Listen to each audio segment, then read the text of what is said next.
শাসন ব্যবস্থার ভূমিকা। প্রথমে আমি যেটা বলতে চাই যে আজকে কথা হচ্ছে রাব্বানী শাসন প্রতিষ্ঠা করলে আমাদের জীবন থেকে সমস্ত অন্যায় দূরীভূত হয়ে যাবে, আমরা একটা শান্তিপূর্ণ জীবন পাবো, সমাজ পাবো, বিশ্ব পাবো। কিন্তু বিশ্বের যে মেইন যে ধর্মগুলো আছে সে ধর্মগুলোর দিকে যদি আমরা তাকাই, সবচেয়ে ভয়াবহ অবস্থায় সবচেয়ে নিপীড়িত সম্প্রদায় হচ্ছে আজকে মুসলিমরা। আমরা যে কথা বলতে চাই,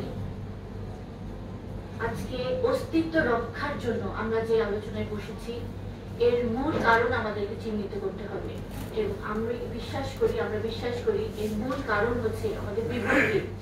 এখানে আল্লাহ সুবহানাল্লাহু তাআলা কোরআনে বলেছেন, তোমরা সীসা ঢালা প্রাচীরের ন্যায় ঐক্যবদ্ধ থাকো। সাফান কানামু ইয়া, আল্লাহ কোরআনে বলেছেন যেটা, তোমরা সীসা ঢালা প্রাচীরের মতন ঐক্যবদ্ধ হয়ে থাকো, তোমরা ফারাক হবে না, তোমরা দৃঢ়ভাবে আমার রজ্জুকে ধারণ করো। কিন্তু দুঃখের বিষয় হচ্ছে আজকে আমরা বিভিন্নভাবে বিভক্ত, আমরা রাজনৈতিকভাবে বিভক্ত, আমরা বিভিন্ন দলে বিভক্ত, আমরা বিভিন্ন ফেরকা মাযহাব দল উপদলে বিভক্ত হয়ে আজকে আমরা একটা চরম পর্যায়ে উপনীত হয়েছি। আমাদের এখন ঘুরে দাঁড়ানোর সময় এসেছে। আমাদের জানতে হবে আমাদের গোড়া কোথায়, আমাদের সভ্যতাটা কি ছিল, আমাদের শিক্ষা কি ছিল, আমাদের ঐতিহ্য কি ছিল। এখন আমাদের ঘুরে দাঁড়াতে হবে, আমাদের জানতে হবে এবং ঘুরে দাঁড়াতে হবে আমাদের ইসলামের মূল শিক্ষার উপরে, মূল আদর্শের উপরে। এটা যদি আমরা করতে না পারি তাহলে যত আলোচনাই আমরা করি না কেন সেটাই ফলপ্রসূ হবে না। সম্মানিত অতিথিবৃন্দ, আমার প্রাক্তন বক্তারা অনেক বিষয় তুলে এনেছেন, সে বিষয়ে আমি কিছু কথা আমি বলবো যদি আমার সময় থাকে।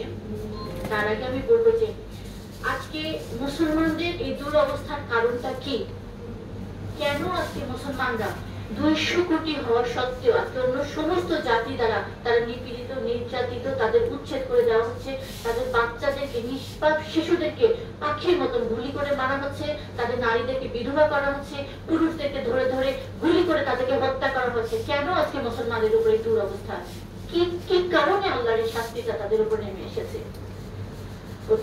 সম্মানিত অতিথিবৃন্দ, আমরা বলতে চাই যে আমরা এখানে যারা উপস্থিত আছি, আমরা যারা নিজেদেরকে মুসলমান বলে দাবি করি, আমরা আল্লাহকে বিশ্বাস করি, আমরা কোরআনে বিশ্বাস করি, আমরা রাসূলকে বিশ্বাস করি, সবকিছু বিশ্বাস করার সত্ত্বেও আমরা ইসলামের যে সুমহান আদর্শ, ইসলামের যে সুমহান বাণী, সেটা আমরা মানব জাতির সামনে তুলে ধরতে ব্যর্থ হয়েছি। ইসলাম মানুষকে কি সুখ, শান্তি, নিরাপত্তা, ন্যায়, সুবিচার, সাম্য প্রতিষ্ঠা করেছিল, মানবাধিকার প্রতিষ্ঠা করেছিল, সেই কথাগুলো আমরা মানুষের সামনে উপস্থাপন যথাযথভাবে করতে পারি নাই, এবং করতে পারি নাই এটা আমাদের ব্যর্থতা।